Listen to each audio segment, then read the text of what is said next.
Le Grand Dialogue. Le Grand Dialogue, l'émission de débat du studio Tamani sur votre radio. Le Grand Dialogue. La corruption priverait chaque année les économies en développement de quelques 1000 milliards de dollars, soit 603 000 milliards ou 603 billions de francs CFA, selon Global Financial Integrity. De plus en plus, les technologies de l'information et de la communication TIC sont utilisées pour faire reculer ce phénomène. Au Mali, il y a par exemple l'application Kafoko de Mali Justice Project et l'Aïdou de Ajikad Mali. Comment donc ces technologies peuvent-elles contribuer dans la lutte contre la corruption au Mali? C'est le thème du Grand Dialogue de ce soir. Et comme invité, nous recevons Tidjani Togola, directeur de la Fondation Twindi, Abdoulaye Guindo, coordonnateur de la plateforme Bembéré, et Adam Diko, directrice exécutive de Ajikad Mali. Je suis Mohamedou Touré. Chers invités, téléspectateurs et auditeurs de Studio Tamani, bonsoir à tous et à toutes et bienvenue. Le Grand Dialogue. Tidjani Togola, cette corruption qui est devenue un phénomène mondial aujourd'hui au Mali, quelle est la situation selon vous? Merci beaucoup, M. Touré. La corruption, d'une manière générale, si on considère le cas malien, on a plus l'impression que c'est devenu la norme et n'est pas courante, c'est ce qui est devenu l'anomalie dans le contexte. Si on regarde le contexte malien, c'est vraiment ça l'image réelle quand on veut analyser le cas malien. Et si on essaie de constater d'une manière générale au niveau de l'administration, la corruption, elle est devenue monnaie courante. Je ne vais pas m'amuser à prendre le risque de donner des chiffres parce que moi, je pense que les chiffres qui sont donnés au jour d'aujourd'hui sont nettement en dessous de ce qui peut exister et tellement que la corruption est devenue élémentaire, que ce soit au niveau de la circulation ou que ce soit même au niveau du système judiciaire et même au niveau du système sanitaire ou éducatif, on a la corruption qui est devenue une situation extrêmement compliquée. 603 000 milliards qui disparaissent chaque année à travers le monde. Au Mali, est-ce que vous êtes inquiété par la situation? Bien sûr, au Mali, la situation est plus grave. Comme Tidjane l'a dit, au Mali, tu as l'impression que la corruption est institutionnalisée. Celui qui ne corrompt pas, c'est lui qui est, au fait, une personne atypique dans notre société. C'est devenu tellement banal et même légal dans l'administration que même des gens qui sont payés pour un service qu'ils rendent, il faut les soudoyer pour qu'ils puissent encore faire ce service. Donc la corruption au Mali, c'est le facteur numéro 1 selon moi, même du chômage. Est-ce que ça concerne seulement les riches? Parce que généralement au Mali, on estime que ce sont les riches qui sont les corrupteurs. Non, pas seulement les riches. Parce que comme Tidiane l'a dit, par exemple, dans la circulation, ceux qui se font prendre en infraction sur les motos Jakarta, ce ne sont pas au fait des riches, c'est des Maliens moyens, mais qui se disent, je n'ai pas peur d'enfreindre la loi parce que tant que je peux glisser 1000 francs aux policiers. Même regardez les vignettes, les gens refusent par exemple de se mettre en règle en pensant qu'ils peuvent acheter les policiers. Et dans l'année, ils ne font pas le calcul de ce qu'ils donnent dans la corruption et ce qu'ils pouvaient mettre dans les papiers en se mettant en règle. Donc ce n'est pas seulement au niveau des riches, c'est dans tous les segments de la société. Même c'est une anecdote, même dans les cimetières aujourd'hui, j'ai vu des gens corrompent le gardien du cimetière pour pouvoir passer une heure impossible. C'est dans tous les secteurs, dans tous les segments. Pas seulement une question de riches. C'est vrai que peut-être au niveau de l'administration publique, c'est cette corruption qui tue le plus. C'est-à-dire les deniers publics qui sont détournés. Mais la corruption, c'est pas une histoire de riches et de pauvres au Mali. Sans corruption, le Mali est-il réellement un pays pauvre? Eh bien, déjà, il faut considérer en fait, la richesse. Il faudrait bien réfléchir à qu'est-ce qu'on appelle la richesse. Le Mali a énormément de potentiel et la corruption nous détruit véritablement, c'est évident. Mais je pense aussi que c'est notre passivité et notre laxisme qui aussi contribuent à aggraver la situation. Maintenant, le faux semblant, le fait, par exemple, de considérer que donner la monnaie parce quelqu'un a rendu un service, que cela doit être gentil ou pas gentil, dès lors que ça crée une confusion dans l'entendement de la personne, c'est tout ça qui aggrave la situation de corruption. Donc moi, ce que je pense, le Mali n'est pas un pays pauvre, le Mali n'a jamais été un pays pauvre, et quand on veut aussi réfléchir la richesse par rapport à la corruption, il faut simplement dire que le Mali est en train d'être pauvre par la corruption et par la mauvaise interprétation de qu'est-ce qu'être correct, gentil, ou qu'est-ce qu'être corrupteurs ou personnes méchantes. D'accord. On parle toujours de lutte contre la corruption. Est-ce que vous pensez qu'au Mali, il y a réellement une lutte contre la corruption? Bon, il y a les instruments qui sont là pour lutter contre la corruption, mais il n'y a pas une volonté politique de mettre en œuvre ces instruments. Vous savez, on a la CASCA, on a le bureau du vérificateur, on a les missions d'inspection, on a tout le dispositif pour lutter contre la corruption. Mais, comme on l'a dit à l'entame de cette émission, on est tellement corrompus que même ceux qui sont chargés de mettre en œuvre ces instruments pour empêcher la corruption sont aussi corrompus. Donc, des corrompus sont choisis pour lutter contre la corruption. Mais une anecdote, moi je me rappelle d'un procès où un juge pris pour corruption, au même moment où on le jugeait, dans le tribunal, au même moment, des gens étaient en train de corrompre des juges pour laisser passer des dossiers parce que les gens n'ont plus peur, au fait. Et puis, c'est comme Tidiane l'a dit, quand on dit à quelqu'un que tu as été pris en tentant de soudoyer quelqu'un, ce n'est plus une honte, quoi. Ce n'est pas un drame. Donc, ce qui fait que les gens n'arrivent plus à efficacement lutter, parce que ceux qui sont chargés de lutter, de mettre en œuvre ces instruments, doivent et sont corrompus. Je prends l'exemple de l'ancien procureur Tessugué qui disait au Mali, on ne peut pas lutter contre la corruption de cette façon. Lui, il propose qu'on mette en place des instruments qui empêchent même les gens de prendre. Quand ils prennent, c'est fini, on ne peut plus le récupérer. Maintenant, comment faire pour que les gens ne prennent plus? Peut-être la solution, c'était avec l'Office central de lutte contre l'enrichissement illicite, où il fallait en amont, comment on appelle, déclarer ses biens. Mais on a vu comment l'Oclier a été sabordé, parce que c'est encore la corruption, parce que ceux qui étaient censés aller déclarer les biens, entre guillemets, étaient peut-être se reprochaient des choses. Ils ont décidé d'aller en grève, ils ont décidé de paralyser l'administration, et les autorités aussi, peut-être aussi quelque part ne se sentant pas blancs, on demande à l'Oclier de tout arrêter. Donc ça a pris un coup. Des corrompus choisis pour lutter contre la corruption souvent. Êtes-vous d'accord avec ce point de vue de Guindo? Moi, je pense qu'initialement, quand on les prend, c'est parce qu'on estime qu'ils ne sont pas corrompus. Mais ce que Ablaye dit est vrai. Il y a malheureusement beaucoup de personnes qui, une fois sur place, sont rapidement tentées. Quand on prend un jeune fonctionnaire qui vient d'intégrer la fonction publique, qui a beaucoup de rêves pour son pays, qui est vraiment motivé et tout, il rentre dans un système où il veut véritablement contribuer. Et c'est ce système qui est rempli de personnes qu'on peut dire vraiment corrompues, qui vont commencer à transformer ce jeune fonctionnaire, qui lui, à un moment donné, il faut qu'il émerge, il faut qu'il vive, il faut qu'il se crée une place. Parce que forcément, c'est un jeune, il doit avoir des ambitions. Donc, s'il n'est pas très fort, il va finir par être corrompu. Et s'il se rend par exemple compte que c'est par la corruption qu'il émerge et qu'il se rend compte que c'est par le détournement des comportements qui ne sont pas bien, que c'est par ces chemins qu'il émerge, alors il va émerger par ses voies. Et une fois qu'il sera au sommet, pour se maintenir, qu'est-ce qu'il fera? Il va corrompre. Et quand il sera ministre, il sera corrupteur. Quand il sera député, il sera corrupteur. Quelle que soit la fonction qu'on lui donnera. On voit même souvent que c'est la famille qui dit à certaines personnes qui gardent les choses, selon vous qui sont nommées, c'est maintenant que vous devez être riche. Exactement. Donc moi, je pense que, évidemment, c'est souvent plus complexe que même l'individu. C'est dû souvent même au système qui est tellement... qui présente tellement de problèmes aujourd'hui que finalement, on est dans le cas où la corruption est devenue féroce. Mais il faut retenir quelque chose qui est extrêmement important. Dans le contexte malien, on a des actions qui sont mises en place, qui sont là pour lutter contre la corruption. Et récemment, on voit tellement d'actions de la part du ministère de la Justice. C'est encourageant, c'est très encourageant, mais il faut qu'on puisse maintenir le cap.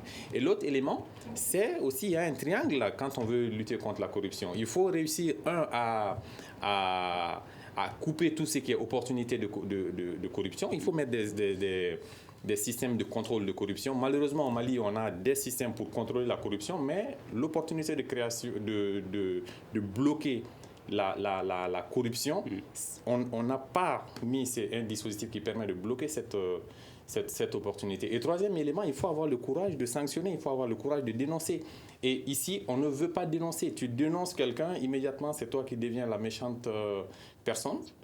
ou en tout cas, c'est toi qui vas tout de suite être marginalisé. Donc, ce que je pense, c'est déjà qu'on réussisse à mettre un triangle comme ça et qu'on le respecte, et également que ceux qui sont en train de monter, qu'ils puissent savoir qu'ils peuvent réellement exceller sans faire de la corruption, quoi. Merci Adam Dicko, directrice exécutive de l'Association des jeunes pour la citoyenneté active et la démocratie, de nous rejoindre. Aujourd'hui, on parle de corruption. Vous êtes directrice d'une association qui est pour la bonne citoyenneté. Une personne corrompue ou une personne corruptrice plutôt, est-ce que c'est un bon citoyen? Non, du tout. Du tout. Et quand nous prenons le rapport qui a été publié sur la lutte contre la corruption, on a vu qu'au Mali, 9 personnes sur 10 sont soit victimes ou témoins de corruption. Donc ça veut dire que la corruption au Mali est prise comme quelque chose de normal, quelque chose de légal. Nous avons vu que tous les secteurs sont touchés, du secteur de la gouvernance jusqu'au secteur de l'éducation, d'accès aux services sociaux de base. Dans le comportement de tous les jours des Maliens, on a vu que la corruption quand même est devenue quelque chose de normal, de légal.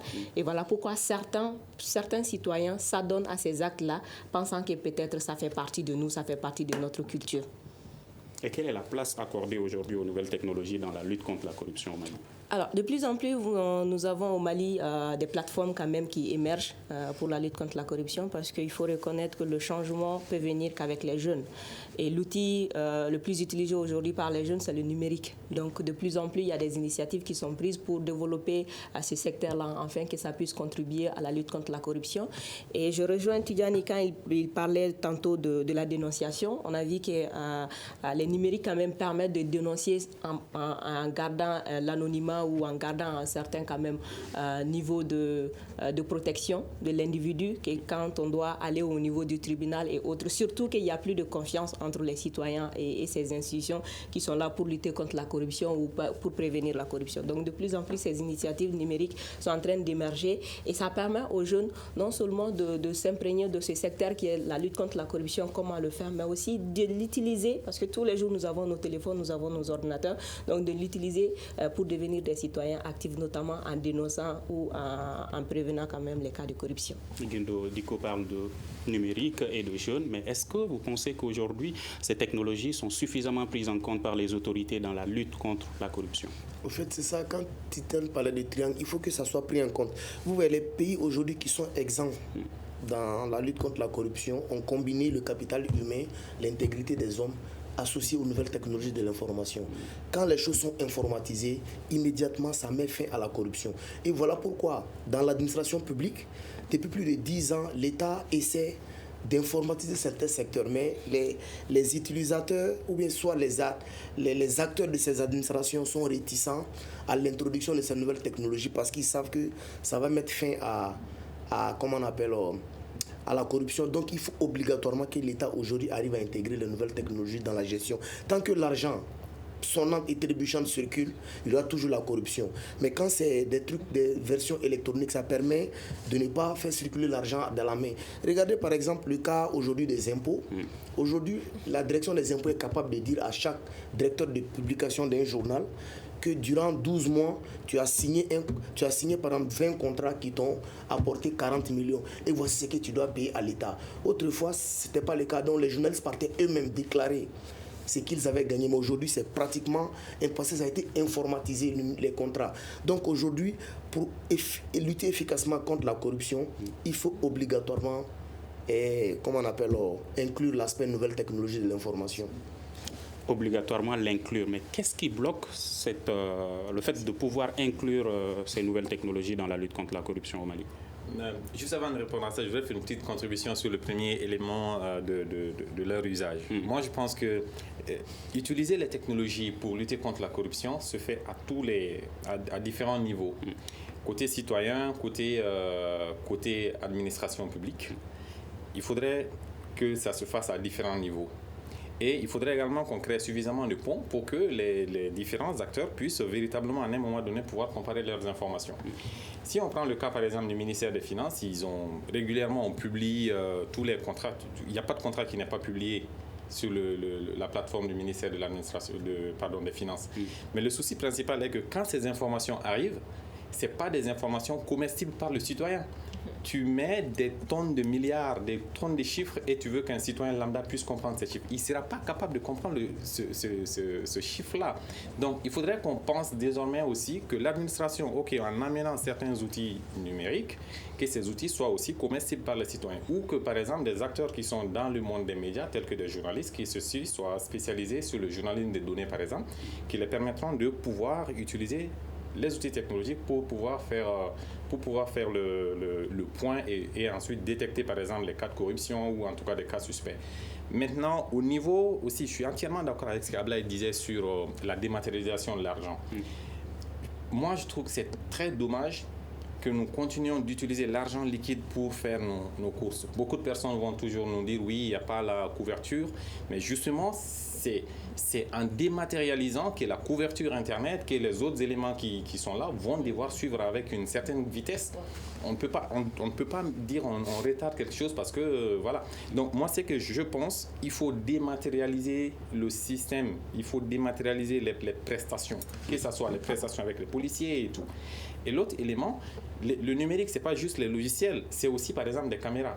Aujourd'hui, il y a des lois qui existent qui nous disent oui, protéger la vie privée, mais parfois, si tu prends le cas contexte des policiers, les policiers, ils veulent, ils nous disent, ils viennent, ils prennent l'argent dans ta main, ou ils te sifflent. Mais regardez le cas par exemple des États-Unis. Comparaison n'est pas raison, mais ce qu'ils font là-bas n'est pas impossible ici. Un véhicule de policier qui s'arrête, il doit filmer tout ce qui se passe. Dans notre contexte, qu'est-ce qui se passe? Le policier, il s'arrête derrière. Toi, tu dois quitter ton véhicule pour aller lui le rejoindre. Alors, c'est lui qui doit venir et tout ce qui se passe doit être complètement filmé. Donc, moi, ce que je pense, il y a ce volet. Il faudrait qu'on puisse, au niveau de l'administration publique, qu'on puisse mettre suffisamment de lumière. Et au niveau maintenant du citoyen, qu'on protège bien évidemment les citoyens, protéger la vie privée du citoyen qui a un plein droit de dénoncer. Qu'est-ce qui bloque? Ce qui bloque, moi, je pense que c'est d'abord la conviction que par les technologies, on peut faire ça. Ça, je crois que c'est le premier souci. Les gens pensent qu'aujourd'hui, on n'a pas atteint un niveau de maturité qui nous permet d'utiliser les technologies pour lutter contre la corruption. Or, on a vu les preuves tous les jours qu'on atteint ce niveau. Quand tu regardes, il y a tellement de cas de corruption qui ont été dénoncés sur les réseaux sociaux et les acteurs concernés ont été poursuivis justement par des blogueurs, par des associations de jeunes.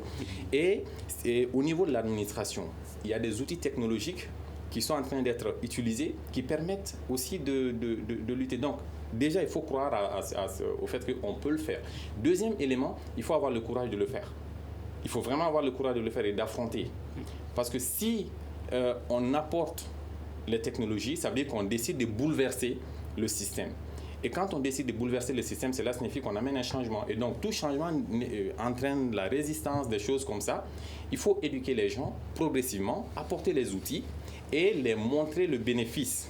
Il faut que les gens voient le bénéfice de l'apport des technologies. Si on est capable de dire, OK, payez votre vignette à la banque, ne payez pas à la mairie, ne payez pas à tel endroit, maintenant, et que régulièrement, il y a un dispositif intermédiaire qui dit, voilà le nombre d'argent qu'on a reçu et voilà le nombre de motos qui existent, voilà quel est l'écart, ça va bien donner. D'accord. Mais certains craignent également la piraterie, qui pourrait être un des inconvénients du numérique. Bien sûr, mais on peut mettre des garde-fous. Lorsque on veut mettre en place un système, c'est un tout. Au fait, il y a la sécurisation du système, il y a des experts en sécurité, en cybersécurité.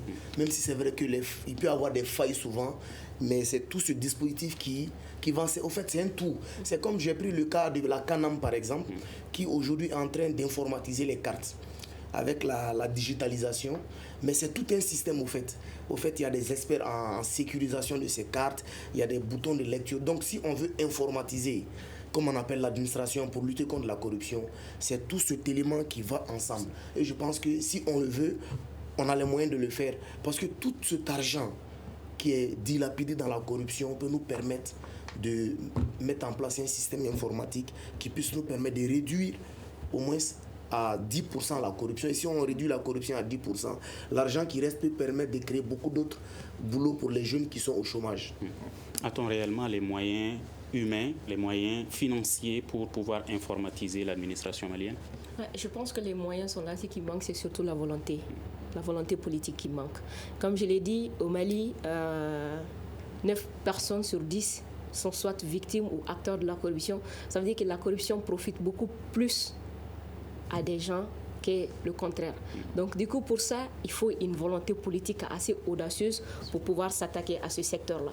Vous savez, dans notre administration, je ne dirais pas que l'administration complètement corrompue, pourrie, mais quand même, il y a une grande partie qui profite de ces secteurs de la corruption. Donc du coup, pour que ces éléments, notamment la digitalisation, numériser ces secteurs et tout, pour que ça soit une réalité, il faut que le boom vienne au niveau des citoyens. Maintenant, au niveau de ces citoyens, la plupart de ces citoyens aussi sont entretenus par des gens qui pratiquent la corruption. Aujourd'hui, quand vous sortez, quand Sensi Koulibaly avait annoncé la liste des gens les plus corrompus, il y a certains qui avaient plus peur parce qu'il ne faut pas que je retrouve le nom de mon père ou de ma mère ou de ma tante et ainsi de suite, parce que chacun d'entre nous, on est conscient qu'effectivement, nos parents qui sont dans l'administration ou autres ne sont pas aussi clean que ça. Et tout le monde, je ne dis pas tout le monde, mais la majeure partie quand même de la population avait pris peur de ne pas voir le nom de quelqu'un de sa famille parce que nous-mêmes, on sait qu'on n'est pas clean dans ces pays. Donc, il faut une volonté politique assez audacieuse pour pouvoir s'attaquer à ce secteur-là. Sinon, les moyens humains, les moyens matériels, et il y a même des partenaires des PTF qui sont prêts, qui encouragent l'État à aller vers ça, qui sont prêts à accompagner l'État techniquement et même financièrement à aller dans ce secteur. Mais tant qu'il n'y a pas cette volonté politique audacieuse, tant qu'il n'y a pas cette honnêteté dans la gestion des affaires publiques, ça va être vraiment difficile qu'on puisse parvenir à ces niveaux. Je prends juste l'exemple... D'où viendra cette volonté? Du moment où vous le dites tout de suite, la plupart des gouvernants sont corrompus. Les citoyens, eux également, ça ne les arrange pas, certains. Donc, qui est-ce qui va amener cette volonté au sein de l'administration? Alors, comme Tidjane l'a dit, il faut pouvoir montrer aux gens les avantages et les inconvénients. C'est-à-dire l'avantage que quand le pays n'est pas corrompu, qu'est-ce que ça peut nous apporter? Qu'est-ce que ça peut nous apporter? Quand le citoyen est bien conscient de ça, c'est le citoyen qui peut amener ce boom de changement. Ceux qui sont dans les affaires, en fait, vous savez, au Mali, les hommes sont plus forts que le système. Quand on publie un rapport et qu'on dit qu'une personne a pu détourner plus de 3 milliards, 4 milliards, nous, ce qui nous fait peur, ce n'est pas le nombre de milliards au fait, volés, mais qu'une seule personne arrive quand même à profiter d'un système jusqu'à voler autant de milliards sans pour autant que les gens ne se rendent compte. C'est ce qui nous montre maintenant la faiblesse et les failles de notre système. Donc nous sommes toujours en train de gérer les conséquences sans pour autant nous attaquer à la cause des problèmes. La cause des problèmes, c'est quoi? C'est ce système qui est entretenu, qui est mis en place par ces hommes qui connaissent les contours et les alentours de ce système-là et qui l'entretiennent. Donc, pour que ça puisse changer, il faut que le boom vienne au niveau des citoyens. Et pour ça, il faut sensibiliser les citoyens. Je prends juste l'exemple, on a fait un café avec la police, la direction nationale de la police, et durant ces cafés, il y a le directeur de la police qui a annoncé que les policiers n'ont pas le droit de contrôler les vignettes sans la présence d'un agent de la mairie. Et nous avons vu le buzz que ça a pu créer et beaucoup de citoyens aujourd'hui, beaucoup de jeunes, bien vrai qu'ils ont les vignettes, mais quand les policiers les demandent où sont votre vignette, ils demandent toujours où est l'agent de la mairie. Donc pour dire qu'il y a aussi une méconnaissance qui entoure ce secteur-là de corruption. Les gens ne connaissent pas leurs droits. Comme je l'ai dit, c'était devenu quelque chose de très normal. Par exemple, quand il a dit ça, les gens pensaient qu'effectivement, c'est le policier qui doit contrôler les vignettes. Et ça a été une surprise pour tout le monde dans la salle.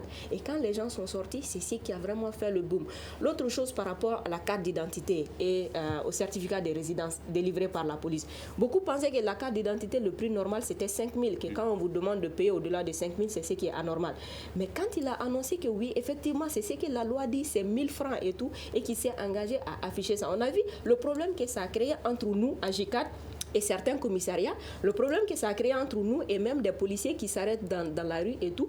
Et vous voyez, donc du coup, pour vous dire que c'est la volonté politique qui manque et aussi la sensibilisation des citoyens. De plus en plus, quand on sensibilise les citoyens, quand ils sont au courant de leurs droits et de leurs devoirs, peut-être on arrivera un jour à mettre en place un système qui va devenir plus fort que les autres. Je prends aussi l'exemple de quelques mairies par rapport au paiement. On va y revenir, vous pourrez développer cet exemple tout de suite. Mais Guindo, comment convaincre une personne entretenue par un corrupteur?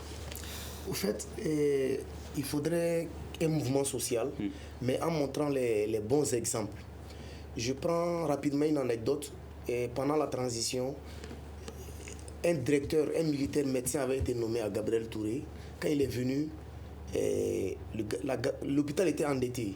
Mais il a compris que, par exemple, le scanner qui était à 50 000 francs, des gens arrivaient à passer, payer 10 000, 20 000 francs pour faire le scanner. En fin de journée, le scanner était utilisé par 100 personnes, mais il n'y avait rien dans la caisse. Donc, qu'est-ce qu'il a fait? Comme Tidiane l'a dit, il a mis un système électronique de comptage. Donc, au soir, le directeur sait exactement combien de personnes sont rentrées dans le scanner. Donc, logiquement, il doit avoir tel montant dans la caisse. Donc, quand il a mis ce système en place, il y a eu des hostilités, mais tous les soirs, le chiffre, le montant de la caisse était égal au nombre de personnes. Et avec ça, il a réussi à éponger les dettes, mais il a fait face aux hostilités jusqu'à ce qu'il a sauté. Donc, ce sont des exemples comme ça qu'il faut montrer aux gens pour dire Gabriel Touré fait 1 mois sans scanner parce qu'il n'y a pas d'argent pour réparer le scanner. C'est parce que moi, au lieu de payer 50 000 francs, comme la loi le dit, je me suis laissé prendre au jeu de la corruption en payant 10 000 francs qui va dans la poche de quelqu'un. Quand on dit aux gens, quand vous évitez la corruption, vous permettez de ne pas manquer de scanner pendant 1 mois, ça peut permettre à certaines personnes d'adhérer au combat. Et ce mouvement social va faire que même les corrompus verront que aujourd'hui, c'est vrai, je suis entretenu par un corrompu, mais ça fait mal peut-être à 100 personnes de mon village.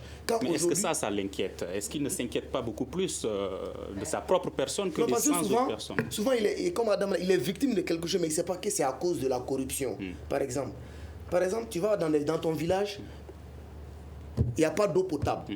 Peut-être que l'argent qui devait servir à creuser le forage a été détourné. Mais toi, tu ne le sais pas. Mais si on montre ces exemples. Or, tous les jours, cette personne peut-être envoie 200 000 francs pour soigner son parent qui est malade parce qu'il consomme de l'eau impropre. Or, son village devait avoir un forage qui est parti dans la corruption. Donc, ce sont ces bons exemples qu'il faut montrer. Et comme Madame l'a dit, susciter le débat, c'est-à-dire faire venir les acteurs, les pousser à dire aux gens, éduquer les populations.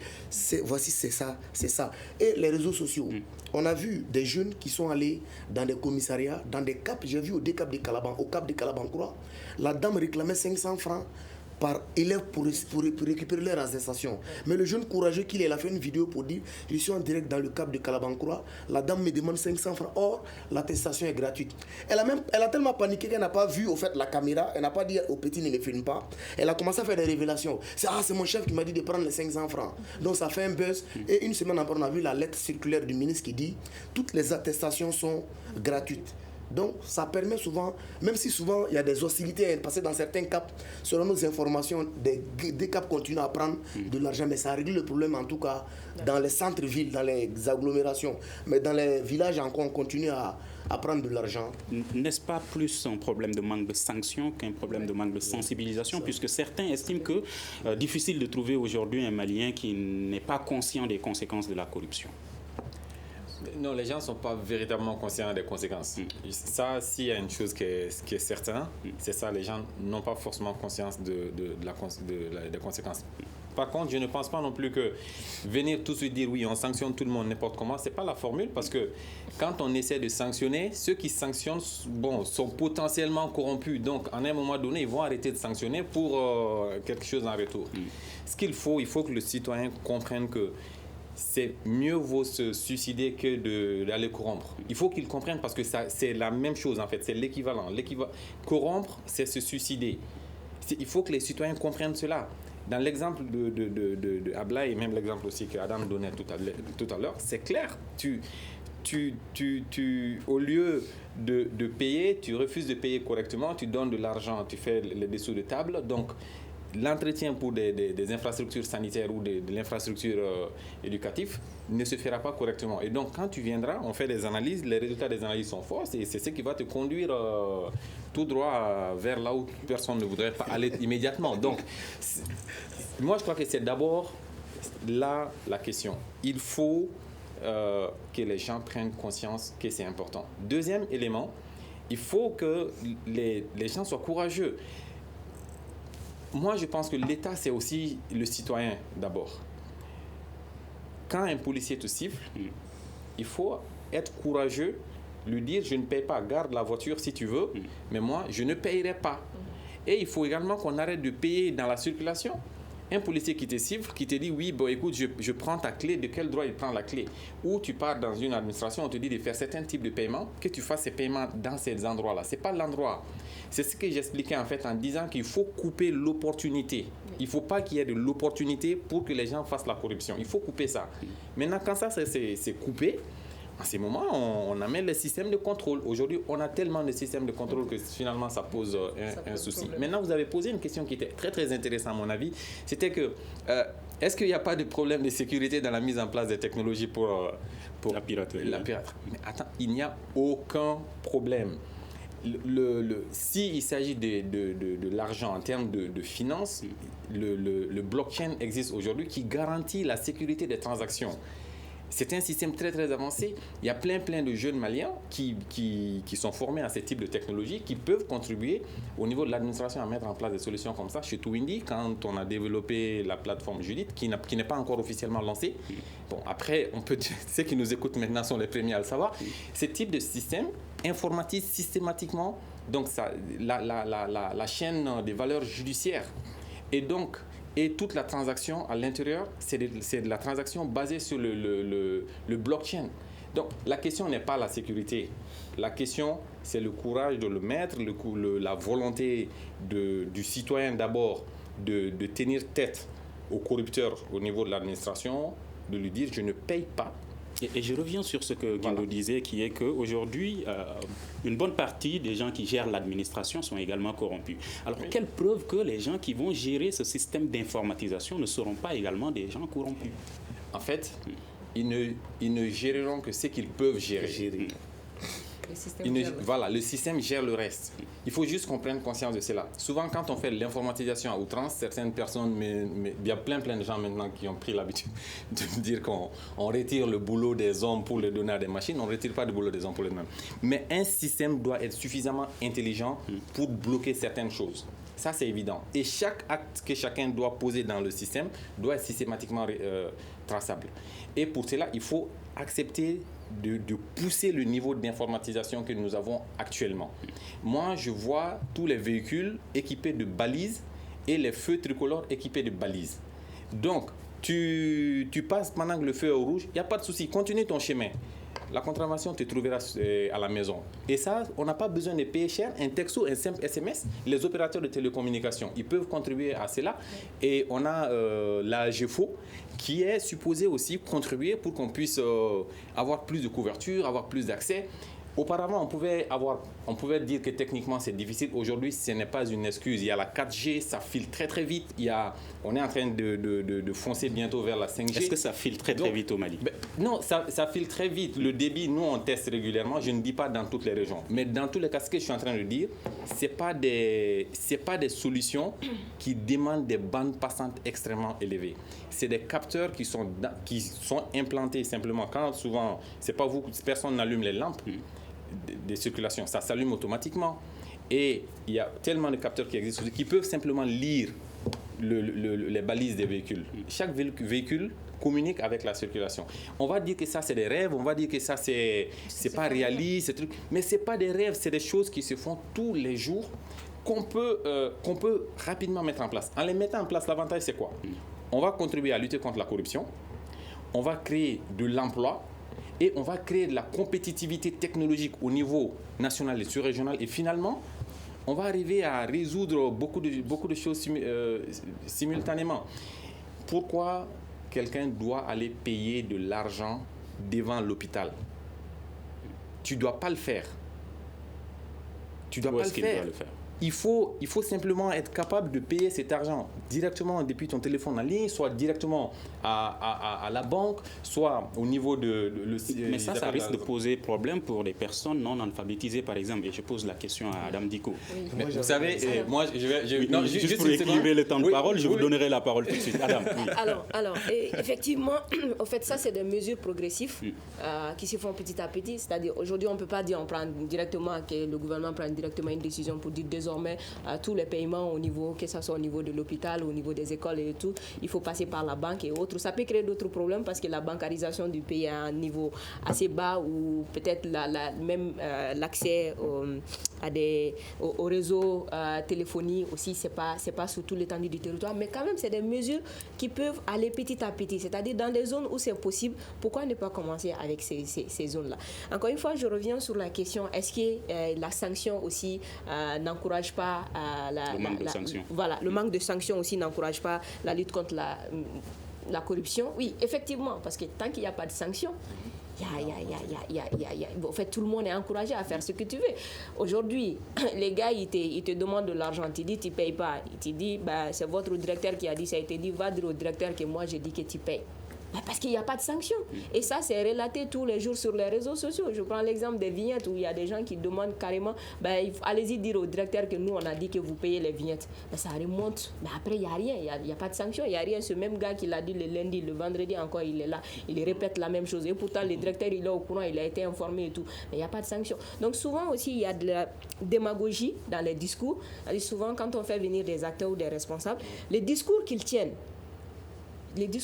devant nous et les actes qui se font, au fait, souvent vous avez de ces responsables qui vous disent clairement que ça se fait, je n'étais pas au courant. Et pourtant, non seulement ils sont au courant, mais ils profitent aussi du système.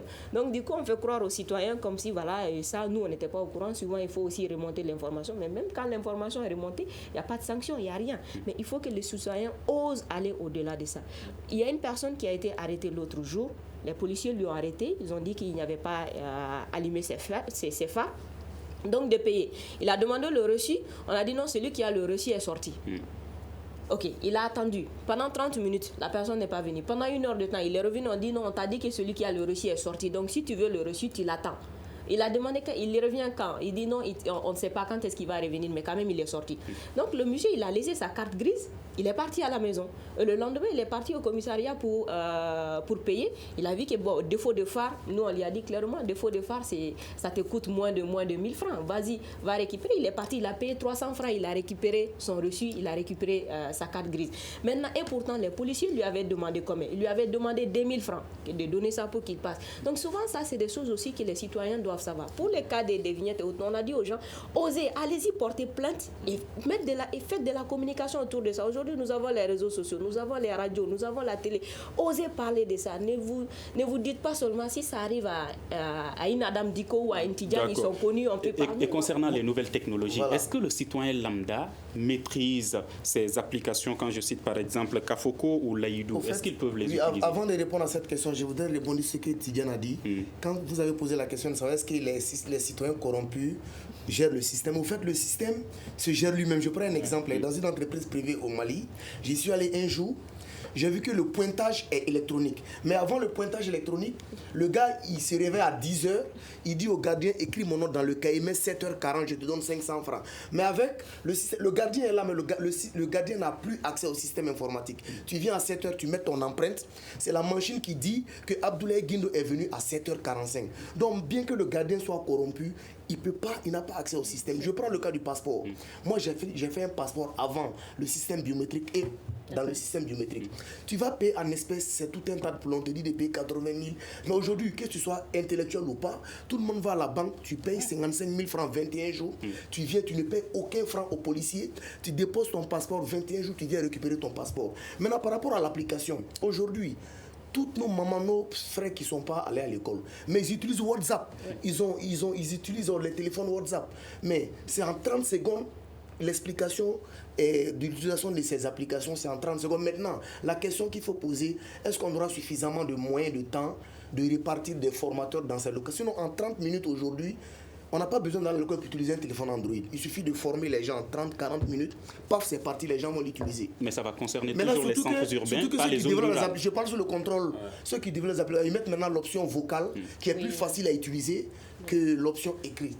Mais ça reste toujours que ça doit être utilisé avec de la connexion Internet. Oui, aujourd'hui, c'est vrai, le taux de pénétration d'Internet est faible, mais c'est assez satisfaisant parce qu'aujourd'hui, il n'y a pas aujourd'hui de localité des villages où il n'y a pas Internet. D'accord. Tidjane estime que c'est possible de les utiliser sans connexion Internet. C'est possible de les utiliser. Il y a certaines plateformes. Voilà, il y a plein de plateformes qui s'utilisent sans connexion Internet. Cacophore, je connais très bien Cacophore parce qu'on a incubé le projet, on continue de maintenir le projet. Et ce qui se passe, c'est que il y a ce qu'on appelle les low-tech, les technologies qui sont à un certain niveau, qui n'ont pas besoin d'une grosse connectivité ou qui n'ont même pas besoin de connexion Internet. Moi, je vais beaucoup plus loin que ce que Ablaye disait, parce que c'est ce qui est la réalité. Si vous avez un parent qui se trouve dans un village où il n'y a pas de connexion Internet, qu'il vous demande de l'envoyer 1000 francs, que vous dites que vous ne savez pas comment envoyer ça, il va vous dire d'utiliser les paiements mobiles, les technologies de paiement mobile, soit l'un des 3 opérateurs. Il vous demandera forcément d'utiliser ça. Et pourtant, personne un jour ne s'est assis à côté de ces personnes-là pour apprendre à utiliser le paiement par téléphone mobile. La question, c'est quoi? La question, c'est est-ce qu'on veut véritablement utiliser les technologies pour lutter contre la corruption ou on ne veut pas le faire? C'est simplement ça.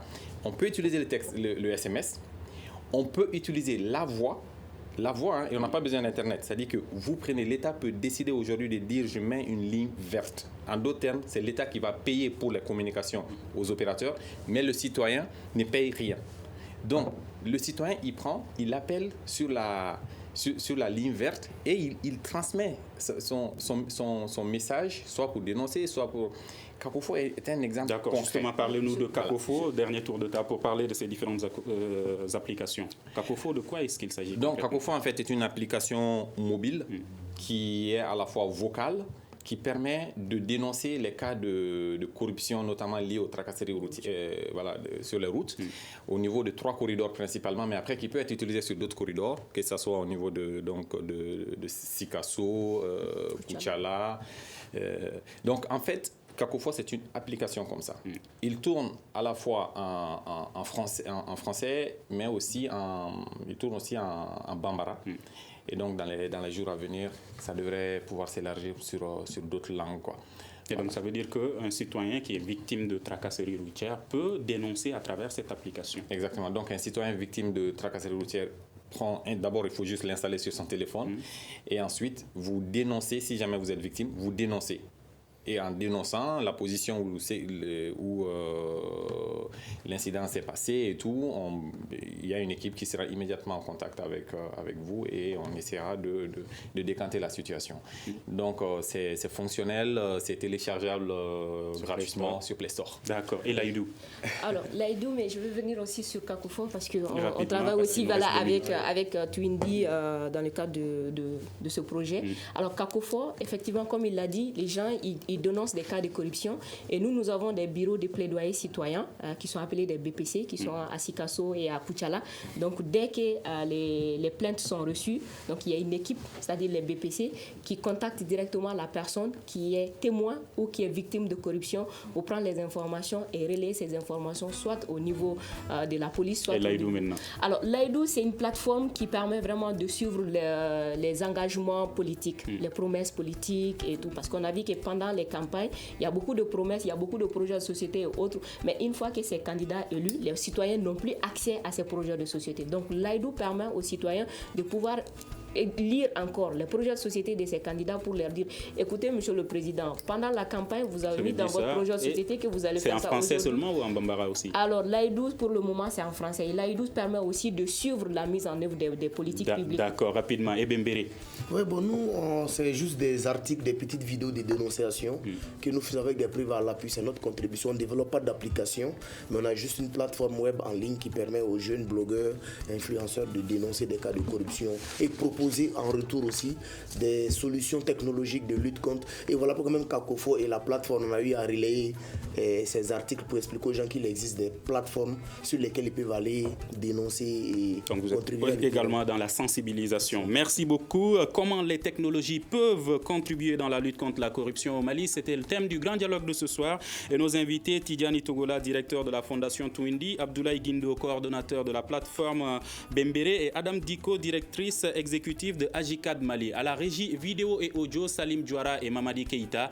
Je suis Mohamedou Touré. À demain pour un prochain numéro. Le grand dialogue. Le grand dialogue, l'émission des débats du studio Tamani sur votre radio.